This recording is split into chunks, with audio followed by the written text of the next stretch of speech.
My mother pointed her finger at my chest and said, "You've never contributed a single thing to this family, Claire. You've always been useless. Your brother has a real future, and we can't have you dragging him down. Get out and don't come back." It was a Sunday afternoon in late March, and an hour earlier I'd been on my hands and knees sanding the baseboards in the upstairs hallway. Now my suitcase was on the porch, my brother Mark was smirking behind her shoulder, and my father didn't even look up from his recliner. I had spent more than a decade keeping that house from collapsing, and they were throwing me out like garbage. I picked up my suitcase, walked to my car, and drove away with $240 to my name and a secret they didn't know I was carrying. A legal document filed years earlier that would turn their cruelty into the biggest mistake of their lives.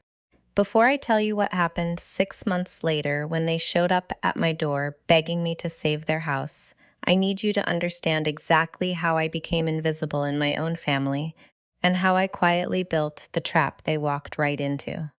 Welcome back to Reddit Drama Stories, where sometimes the people who think you're worthless find out too late that you were the only thing holding the roof over their heads. Drop a comment below and subscribe so you don't miss the next story of quiet, prepared justice. My name is Claire Harding. I'm 36 years old, and for the past 8 years, I've run my own small interior painting and home staging business. A one-woman operation I built from nothing after my family convinced me I had no marketable skills and no future. I spend my days turning empty, neglected houses into warm, inviting spaces that sell within a week, and I've developed a reputation for seeing potential in places everyone else has written off. That ability, seeing value where others see none, is exactly what saved me when my own family decided I was worthless. I grew up in that crumbling Victorian house on 3 acres of overgrown land on the outskirts of a small town in western Pennsylvania. The house at 1427 Sycamore Lane had been in my father's family for 3 generations, a once beautiful home with a wraparound porch, original stained glass windows, and a turret room on the 3rd floor that caught the sunset in a way that made the whole space glow amber. By the time I was born, it was already falling apart. My father, Leonard, was a high school janitor who spent his evenings drinking beer in his recliner and his weekends tinkering with broken-down cars that never seemed to get fixed. My mother, Diane, was a part-time receptionist at a dental office who believed, with a fervor that bordered on religious, that her eldest child, my brother Mark, was destined for greatness. Mark was 2 years older than me, and from the moment I could form memories, I understood that the household revolved around him. He was the golden child, the one who needed new cleats every season, a tutor for his STs, a car on his 17th birthday. I was the afterthought. I learned to cook my own meals at 9 because my mother was too busy driving Mark to travel baseball games. I figured out how to unclog the bathroom sink at 12 because my father said he'd get to it and never did. There was never money for my school field trips, but there was always money for Mark's sports equipment. When I asked why, my mother would look at me with that slightly puzzled expression and say, "Claire, you understand, right? Mark has potential. He's going to be somebody. You're good with your hands. You don't need all that." The family pecking order was reinforced by a ritual that happened every Sunday evening. My mother would sit at the kitchen table with a spiral notebook and a pen, and she'd go through the household budget out loud. Every single week, the list started with Mark's expenses, league fees, equipment, car insurance, gas money, college application fees, test prep courses. Whatever was left over, if anything, went to household necessities. My name never appeared on that list, not once. I would sit across from her, watching her write numbers in her neat cursive, and I'd absorb the message that my needs were not the ones that mattered. I confused being useful with being loved, and I carried that confusion into adulthood like a chain around my neck. But I wasn't completely invisible. From the time I was old enough to hold a screwdriver, I became the family's unpaid maintenance crew. The house was constantly falling apart, the roof leaked, The porch rotted, the plumbing backed up, the paint peeled, and my father was never going to fix any of it. So I learned. I taught myself carpentry from library books, plumbing from YouTube videos, electrical work from an elderly neighbor who'd been a contractor before he retired. I patched the roof at 14, refinished the hardwood floors at 16, and by the time I was 20, I was essentially the property manager of a house I didn't own. I paid for materials with money I earned from babysitting and part-time jobs at the hardware store. I never asked my parents for a dime because I knew they didn't have it, or if they did, it was already earmarked for Mark. I told myself that if I worked hard enough, if I made the house beautiful and functional, they'd finally see my value. They'd appreciate me. They'd love me the way they loved Mark. But that never happened. Instead, they just expected more. Every repair I completed was met not with gratitude, but with a new demand. The roof I patched led to a request to fix the gutters. The porch I restored led to a complaint that the back deck needed staining. It was an endless, thankless cycle, and I stayed in it because I didn't know how to leave, and because some stubborn part of me still believed that if I just kept giving, they'd eventually turn around and see me. The first time I realized my contributions were actively resented came when I was 24. I had spent an entire summer restoring the wraparound porch, replacing rotted boards, sanding a surface, staining the whole thing by hand. It took 4 months of weekends, and when I was finished, the porch was the most beautiful part of the house.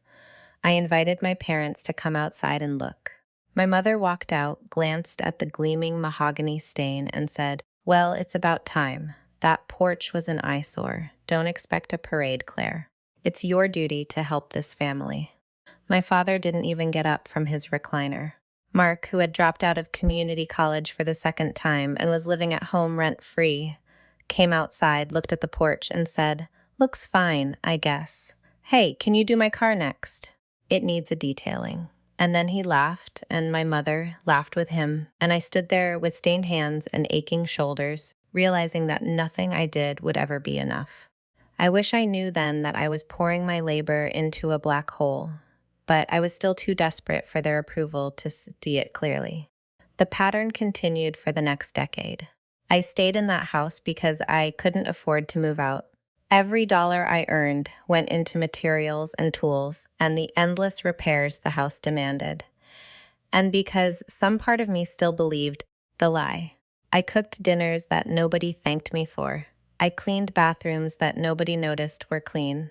I single-handedly prevented the house from collapsing into the foundation, and in return I was treated like a live-in servant who had the nerve to expect gratitude. My mother would introduce me to her friends as Claire. She still lives at home. She helps out a little. My father called me the handyman, like it was a joke, like my labor was a punchline. Mark, who had cycled through a series of failed sales jobs and get-rich-quick schemes, treated me like his personal assistant. He'd leave his dirty dishes on the counter with a sticky note that said, "Claire, wash these," as if I were his maid. And I did it. I did all of it because I had been trained for 36 years to absorb and accommodate and never, ever push back. The financial exploitation was even worse than the emotional kind. Mark's endless business ventures were funded almost entirely by my parents, who drained their savings, their retirement accounts, and the equity in the house to keep him afloat. In 2019, my mother took out a second mortgage on 1427 Sycamore Lane to pay off $30,000 in credit card debt that Mark had racked up during a failed attempt to become a day trader. I didn't find out about the second mortgage until months later, when I overheard her on the phone with the bank, her voice strained and desperate, trying to negotiate a lower payment. When I confronted her, she snapped at me. "This is none of your business, Claire. Mark needed that money. He was going to make it all back, and send some. It's not his fault the market turned. You don't understand what it's like to have dreams." I wanted to scream. I wanted to say, "I have dreams too, Mom. I want to own my own business. I want to buy a house.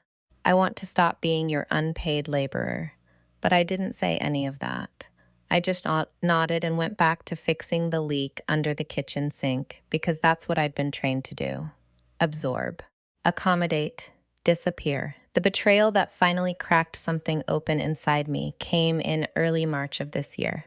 Mark, now 37 and living in the basement rent-free, had announced a new venture, a pressure washing business that required $12,000 in startup capital for a truck and equipment. My mother, having already drained every financial resource she had no money left to give him. So she came to me. She sat me down at the kitchen table, the same table where she'd balanced the budget every Sunday for years. And she said, "Claire, your brother needs this. He's finally found his calling. I know you've been saving money from your little painting jobs. I need you to give it to him." I stared at her. "Mom, I don't have $12,000. Everything I've earned has gone into this house. The roof, the porch, the plumbing, the materials. I've been working for free for years. I don't have savings." Her expression changed. The pleading look hardened into something cold and dismissive. "Well, that's just typical. You've been living here rent-free for years, and you have nothing to show for it. You've always been useless, Claire. You've never contributed a single thing to this family that actually matters. Your brother is going to be a success, and you're just dead weight, holding him back." There it was, the line. 12 words delivered with the casual cruelty of someone who had never once been forced to examine her own choices. "You've never contributed a single thing to this family." I sat there at that table, and I felt something inside me fracture. All those years of labor, all those weekends and evenings and early mornings, all the money I'd poured into materials and repairs, all the meals I'd cooked and the floors I'd scrubbed. And to her, I was useless. I was dead weight. Mark appeared in the doorway, arms crossed, a smug smile on his face. "She's right, Claire. You're 36 years old, and you're still living at home doing chores like a teenager. When are you going to grow up and be a real adult? You're pathetic." And my father, from his recliner in the living room, called out without even looking up from the television, "Just give him the money, Claire. It's the least you can do after everything we've done for you." That was the moment. The cumulative weight of 36 years of neglect and exploitation and dismissal crashed down on me all at once, and something inside me snapped. But it didn't snap into rage. It snapped into a cold, crystalline clarity. I stood up, walked to my room, and started packing. My mother followed me, standing in the doorway, watching me throw clothes into a suitcase. "What are you doing? Where do you think you're going?" she demanded. "I'm leaving," I said. "You said I'm useless. You said I've never contributed, so I'm removing the dead weight. You can figure out the house on your own." She laughed, a short, sharp, dismissive sound that I can still hear in my head when I close my eyes. "You'll be back by Monday. You've got nowhere to go and no money. You need us, Claire. We don't need you." I zipped up my suitcase, walked past her, past Mark, who was still smirking in the hallway, past my father, who didn't look up from the television, and I walked out the front door. I didn't have a plan. I didn't have a destination. I had $240 in my checking account, a suitcase full of clothes, and the ancient Honda Civic that I'd kept running with my own mechanical skills. But I had one more thing, something I'd never told a single soul about, and that thing was about to change everything. If you're already feeling the anger rising in your chest, wait until you hear what happened next. And if you haven't subscribed yet, now's a really good time to hit that button, because the part where everything flips is coming. 4 years earlier, in the summer when I was 32, I had a client who changed the trajectory of my life. Her name was Estelle Delgado. She was 78 years old, a retired schoolteacher and widow, and she'd hired me to repaint the interior of her ranch house before she put it on the market. Estelle was sharp, funny, and dying of congestive heart failure. She knew she didn't have much time left, and over the 6 weeks I spent in her house, painting her living room a soft sage green, her kitchen a warm butter yellow, her bedroom a pale lavender that reminded her of the lilacs in her childhood backyard, we talked. I told her about my family, about the endless repairs, about the way my labor was treated as an obligation rather than a gift, about my mother's voice and my brother's smirk and my father's silence. She listened, nodding quietly, her hands folded in her lap, and on the last day of the job, she invited me to sit down at her kitchen table for a conversation I would remember for the rest of my life. "Claire," she said, "I've been watching you work for 6 weeks. You are one of the most talented, hardworking people I have ever met, and I know what it's like to be taken for granted by people who should love you. My late husband's children from his first marriage bled me dry after he died. I let them because I thought if I gave enough, they'd finally accept me. They never did. Don't make my mistake." Then she told me something I didn't expect. She was dying, and she had no children of her own. She had a small estate, some savings, some jewelry, and a life insurance policy, and she'd been trying to decide what to do with it. "I want to leave you something," she said. "Not because you need it, but because you deserve it. You've spent your whole life giving to people who don't give back.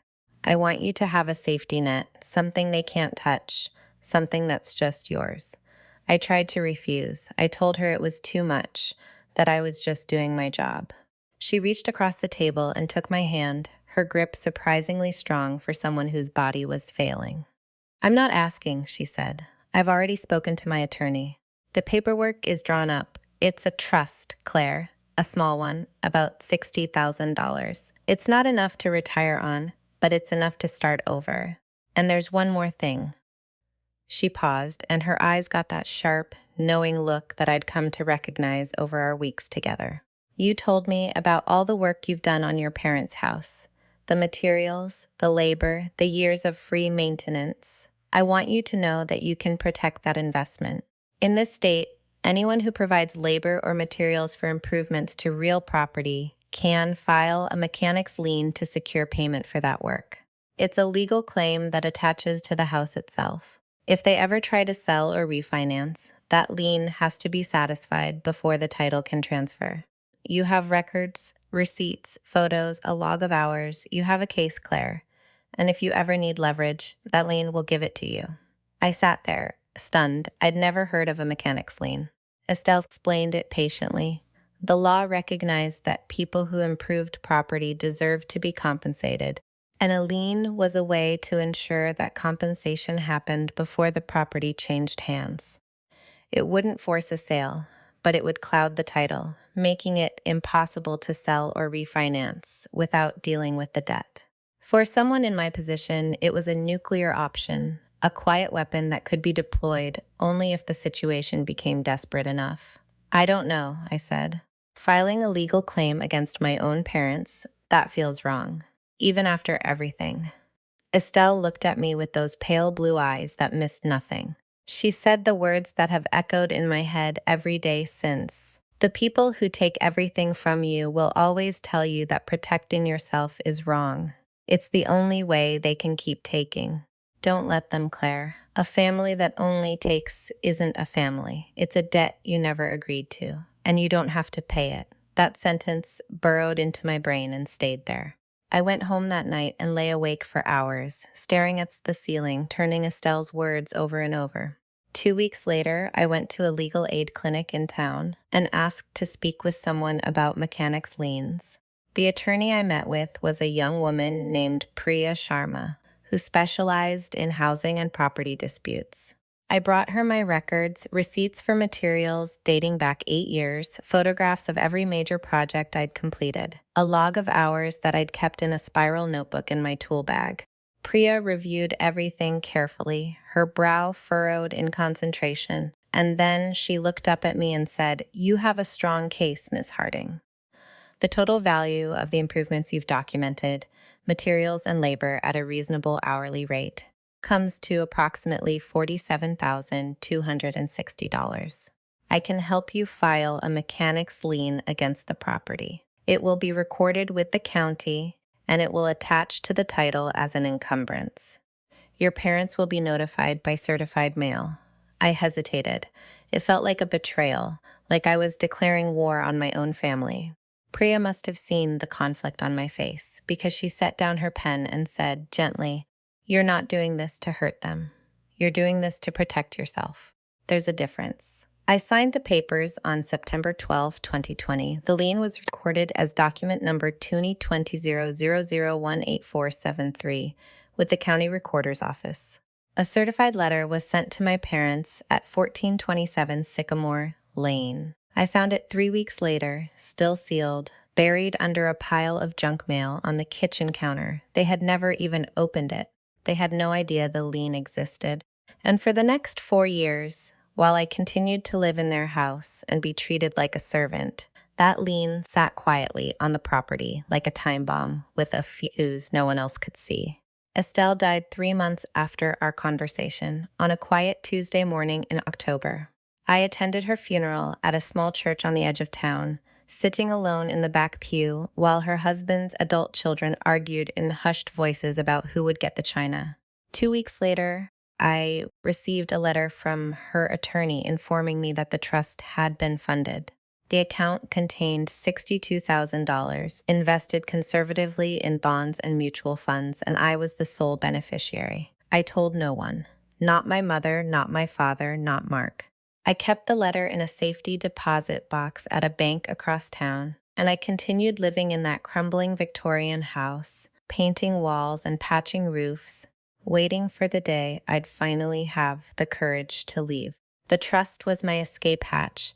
The lien was my insurance policy. And together, they meant that when I finally walked out that door, I wouldn't be walking into nothing. I'd be walking toward a future that was entirely securely mine. Now let me take you back to the moment I walked out. The first few weeks after I left were brutal.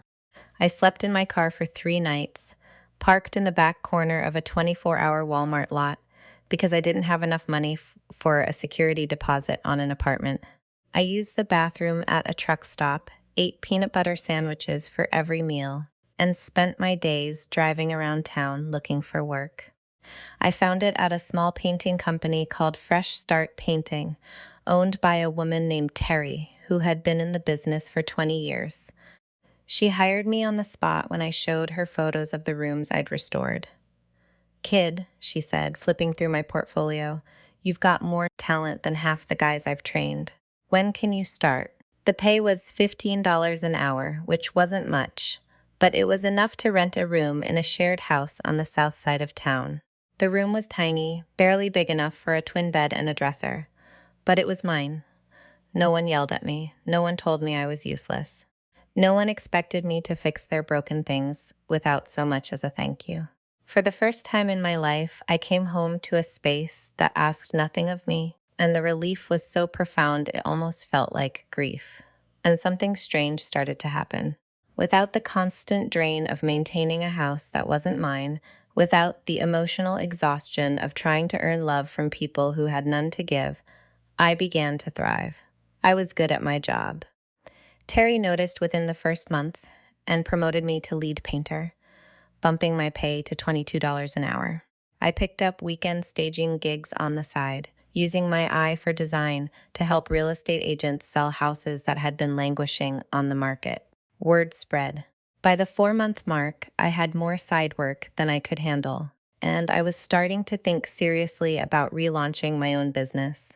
I opened a separate business bank account, printed new business cards, and started building a website. The trust fund sat untouched in its investment account, a quiet safety net that gave me the confidence to take risks. For the first time in my life, I was building something that belonged only to me, and I was doing it without anyone telling me I was worthless. Meanwhile, back at 1427 Sycamore Lane, everything was falling apart. I heard about it through my cousin Jenna, the one relative who'd always been kind to me. She called me about 2 months after I left, her voice tight with a mix of concern and guilty amusement. "Claire, you're not going to believe this," she said. "The roof is leaking again, like badly. Your dad tried to fix it with a tarp, and now there's water coming through the ceiling in the living room. Your mom is losing her mind. She keeps saying, if Claire were here, she'd fix this. And Mark is absolutely useless. He won't even climb a ladder." I felt a flicker of something. Not quite satisfaction, but close. The house I'd kept standing for more than a decade was already falling apart without me. and they were only just beginning to realize how much I'd done. More reports followed. The plumbing backed up, and Mark's solution was to pour an entire bottle of drain cleaner down the sink, which corroded the old pipes so badly they had to be replaced. The porch I'd restored started to rot because no one was resealing it.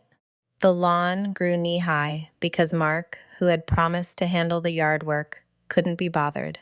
And the biggest problem of all, my mother had missed 4 payments on the second mortgage she'd taken out to cover Mark's debts, and the bank had sent a notice of default. Foreclosure was on the horizon. The first call from my parents came in late May, about 2 months after I'd left. It was my father. I almost didn't answer, but some lingering sense of obligation made me pick up. "Claire," he said, his voice gruff and uncomfortable. "There's water coming through the living room ceiling. I can't figure out where it's coming from. Can you come take a look?" I was sitting in the kitchen of my shared house, eating a bowl of cereal, and I felt a strange, disorienting mix of emotions. Part of me wanted to help, that part of me that had been trained for 36 years to fix things when they broke. But another part of me, a stronger part, remembered my mother's voice saying, "You've never contributed a single thing." I remembered my suitcase on the porch. I remembered the laughter. "I'm sorry, Dad," I said. "I can't help you. I don't live there anymore. You'll need to call a plumber." There was a long pause. "A plumber costs money, Claire. You used to do this stuff for free." "I know I did," I said, "and I was never thanked for it. Not once. I'm not doing it anymore. Good luck." I hung up before he could respond, and my hands were shaking, but I didn't regret it. For the first time in my life, I had said no to my family and meant it. The calls kept coming. Every week or two, my mother or my father would call with a new crisis. The dryer was broken. The garage door wouldn't open. The basement was flooding. And every time, I gave them the same answer: call a professional.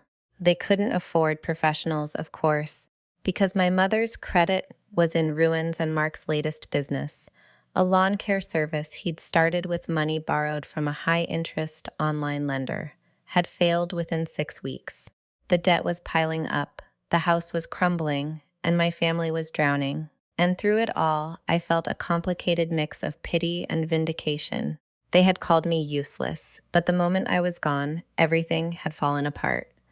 I wasn't useless. I had been the only thing holding them together, and they had thrown me away. The real crisis hit in late September, 6 months after I'd left. Jenna called me on a Sunday afternoon, her voice urgent. "Claire, I think you need to know. The bank sent a final notice. They're foreclosing on the house. The auction is scheduled for October 28th. Your mom is in a total panic. She's been calling everyone in the family, trying to borrow money, but nobody has that kind of cash. Mark is talking about declaring bankruptcy. They're going to lose everything, Claire. The house, the land, everything." I sat with that information for a long time after I hung up. Part of me wanted to let it happen. Let them lose the house. Let them finally face the consequences of decades of bad decisions. But another part of me, the part that had spent years restoring that old Victorian, the part that had poured my sweat and my savings into every board and every nail, couldn't bear the thought of it being auctioned off to strangers. The house didn't deserve that. The house had been good to me, even if the people inside it hadn't been. And then I remembered the lien. The mechanic's lien that I'd filed 4 years earlier, that my parents had never opened the notice for, that was still recorded against the property. If the bank tried to foreclose, the lien would surface during the title search. It would have to be satisfied before the property could be sold. And that meant my parents couldn't lose the house without dealing with me first. I had leverage I'd never used, leverage I'd almost forgotten I had. And I realized, sitting there on that Sunday afternoon, that the moment had finally arrived. The official call came 2 days later, on a Tuesday evening. My mother's number appeared on my phone at 7:30, and this time I answered. "Claire," she said, and her voice was different than I'd ever heard it. It wasn't dismissive or demanding. It was desperate. It was the voice of a woman who had run out of options. "Claire, we need to talk. The bank is taking the house. We've tried everything. We've called every lender, every family member, every friend. Nobody will help us. You're the only one who might be able to do something. Please, can we meet? I agreed to meet them, but not at the house. I chose a public place, a conference room at the public library, neutral ground, where I knew they couldn't corner me or manipulate me with the weight of familiar surroundings. I told them to bring Mark, and I told them to bring every financial document they had related to the house. Mortgage statements, the default notice, the foreclosure timeline, everything. Then I called Priya, the attorney who'd helped me file the lien, and asked her to attend the meeting with me. She agreed immediately. The meeting was set for Saturday afternoon at 2 o'clock. I arrived early, dressed in a blazer and slacks I'd bought, specifically for the occasion, feeling more put together and more in control than I had ever felt in that crumbling Victorian house. Priya was already there, setting up a folder with all the lien documentation, the recorded deed, the settlement agreement she'd drafted. The conference room had a long oak table and 12 chairs, and the fluorescent lights cast a harsh, unforgiving glow that made everything feel clinical and real. At exactly 2 o'clock, my parents walked in, followed by Mark. My mother looked older than I remembered. Her face was lined with stress, her hair unwashed, her clothes rumpled. She had lost weight, and not in a healthy way. My father looked defeated, his shoulders slumped, his eyes avoiding mine entirely. Mark looked angry, the way he always did when things weren't going his way. He was dressed in a wrinkled polo shirt and jeans, and his jaw was set in that defiant expression I'd seen 1,000 times before. They all sat down on the opposite side of the table, and for a long, heavy moment, no one spoke. Then my mother leaned forward, her hands clasped together on the table, and she said, "Claire, we've made mistakes. We know that. But this house is your family's legacy. It belonged to your great-grandfather and your grandfather and your father. We can't lose it, please. We're asking you, whatever you've saved, whatever you have, please help us. We need $43,000 to catch up on the mortgage and stop the foreclosure. We don't have anywhere else to go." I looked at her, and I felt something I hadn't expected. I felt calm. Not angry, not vindictive, not triumphant, just calm. "Mom," I said, "why do you think I have that kind of money? When I left, you told me I was useless. You said I'd never contributed anything. You threw my suitcase on the porch and told me not to come back. Why would I have savings?" She flinched, but she recovered quickly. "Claire, I didn't mean that. I was upset. You know how I get when I'm upset. But you've always been resourceful, and you've been working, and we thought maybe you'd put something aside." "You thought wrong," I said. When I left that house, I had $240 to my name. I slept in my car for 3 nights. I ate peanut butter sandwiches for 2 weeks. I built myself up from nothing because you gave me no choice. And now you want me to hand over whatever I've managed to save so you can keep living in a house that you drove into the ground? A house that I kept standing for more than a decade while you called me useless. Mark slammed his hand on the table, making my mother jump. "This is exactly what I said would happen," he snarled. "She doesn't care about this family. She never did. She's just going to sit there and lecture us while the bank takes the roof over our heads. You've always been so selfish, Claire. You've never contributed a single thing to this family that actually mattered." And there it was, the line.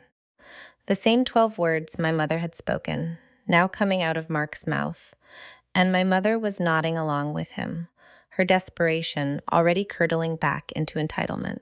I let the silence hang for a moment, letting the weight of those words fill the room. Then I nodded at Priya. Priya opened the folder in front of her and pulled out a document, the recorded mechanic's lien, with its blue stamp and its official county seal. "I'd like to show you something," she said, her voice professional and cool. "This is a mechanic's lien that Ms. Harding filed against the property at 1427 Sycamore Lane on September 12, 2020. Recording number 2020-0018473. It documents $47,260 in unpaid labor and materials that Ms. Harding provided for improvements to the property over a period of more than 10 years. This lien is a legal encumbrance on the title. It means that before the property can be sold, refinanced, or transferred, this debt must be satisfied. It also means that Ms. Harding has a secured interest in the property that predates the bank's second mortgage. My mother's face went white. "What?" she whispered. "What is she talking about?" "What lien?" I leaned forward, folding my hands on the table. "I'm talking about the roof I replaced in 2019, Mom. The porch I restored. The plumbing I fixed, the floors I refinished, the walls I painted, the thousands of dollars in materials I bought with my own money, while you told me I was useless. I filed this lien 4 years ago. I sent you a certified letter. You never opened it. It's been sitting on the property this whole time, and you had no idea. But you can't do that," my mother stammered. "That was family work. You did it because you were part of this family. You can't charge your own family for chores." "It wasn't chores, Mom. It was skilled labor worth tens of thousands of dollars. Any contractor would have charged you that much. I did it for free because I thought if I gave enough, you'd finally see me. But you never did. You called me useless, and you kicked me out, and now the only thing standing between you and the foreclosure auction is a lien that I hold." My father, who had been silent the entire time, finally spoke. His voice was hoarse and barely audible. "Claire, please, I know we treated you badly. I know I wasn't the father you deserved. But this house is all we have. If you don't help us, we'll be homeless. I'm begging you." I looked at him. This man who had sat in his recliner and watched me work for years without ever lifting a finger or saying a word of gratitude. And I felt a flicker of something that might have been compassion. But it was small, and it was distant, and it wasn't enough to make me forget the years of silence. "I'm not going to let the house be auctioned," I said. "I care about that house. It's the only thing in that family that ever gave me anything back. But I'm not giving you money, and I'm not releasing the lien without conditions." I pulled out the settlement agreement that Priya had prepared. "Here's what's going to happen.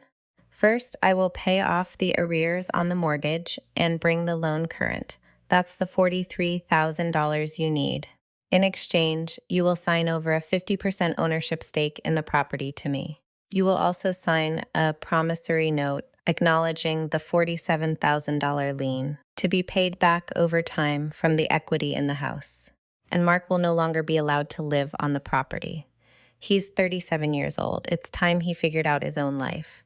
Mark stood up, his face red with fury. "You can't do that. That house is mine too. I'm the son, I'm the heir. You can't just throw me out and take half of everything." "You're the heir," I said, and I couldn't keep the incredulity out of my voice. "Mark, you've never paid a mortgage payment, a property tax bill, or a repair invoice in your entire life. You've bled this family dry, and you've never contributed a single thing that actually mattered. Sound familiar? That's the line, Mark. That's the line you and Mom used on me every time I asked for a little appreciation. You've never contributed a single thing.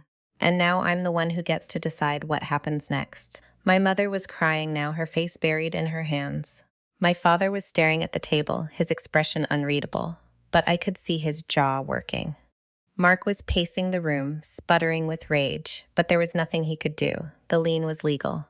The power was mine. They argued for 3 hours. My mother tried every tactic she'd ever used on me. Guilt, obligation, tears, anger, but none of it worked. Priya was there to counter every legal objection, and I was no longer the daughter who absorbed everything silently. I was a woman with leverage, and I was not going to let it go. In the end, they signed the agreement. My mother signed because she had no choice.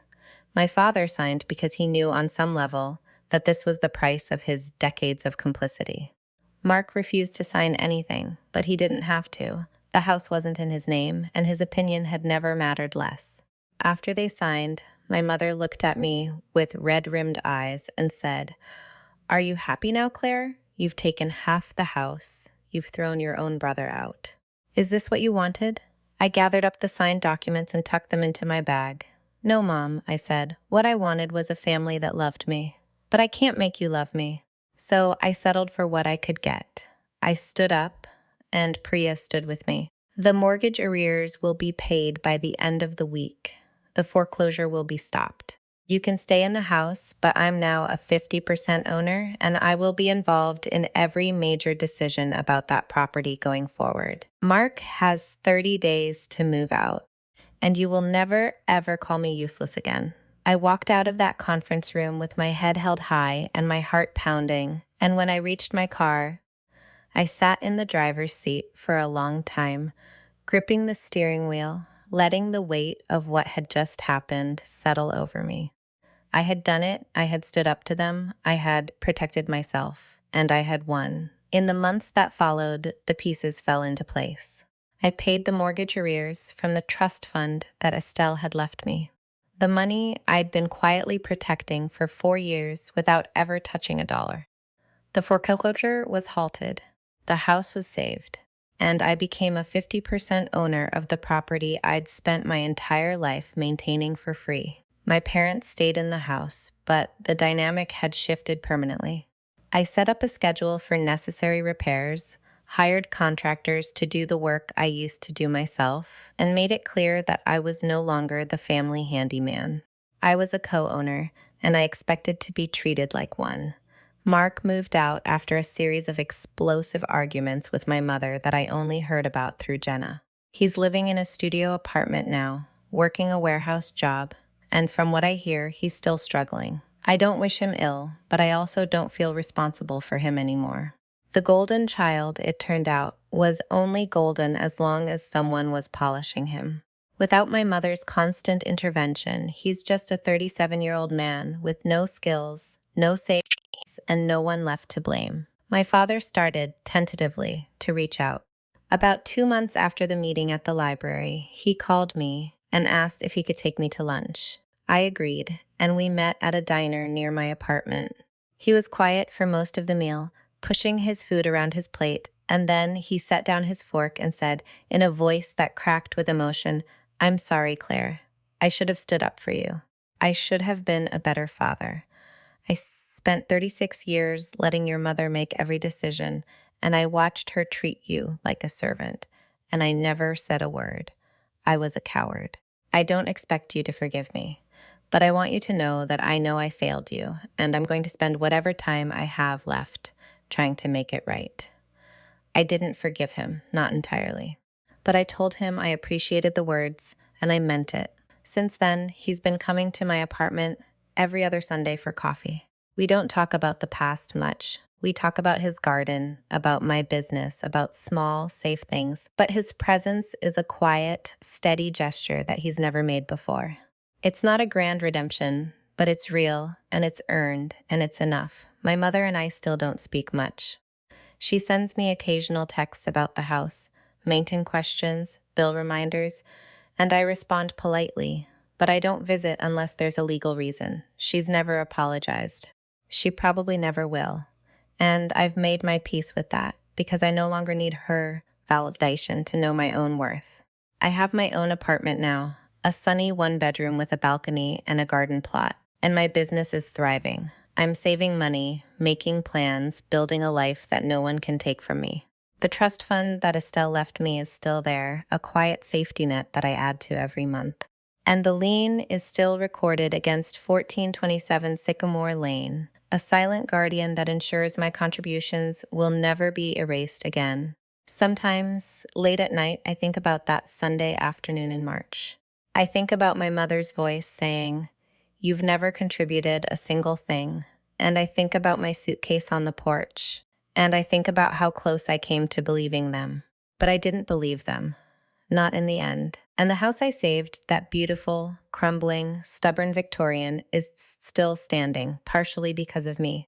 The people inside it may never fully appreciate what I did, but the walls remember, the porch remembers, the roof remembers, and so do I. One spiral notebook that never had my name in it, one suitcase on a porch, one mechanic's lien, filed in a county office and forgotten by everyone but me. One trust fund, left by a woman who saw my worth when no one else did.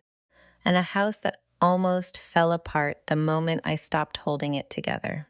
If you've ever been the person who gave everything to people who gave nothing back, you know how invisible that labor can feel. But you also know the power that comes when you finally decide that what you built is yours and you're not giving it away anymore. A family that only takes isn't a family. It's a debt you never agreed to, and you don't have to pay it. What's something you've built that no one ever thanked you for? Tell me in the comments. I read every single one, and I'd love to hear your story. If this video meant something to you, share it with someone who needs to hear it tonight. Subscribe to Reddit Drama Stories, and I'll see you in the next one.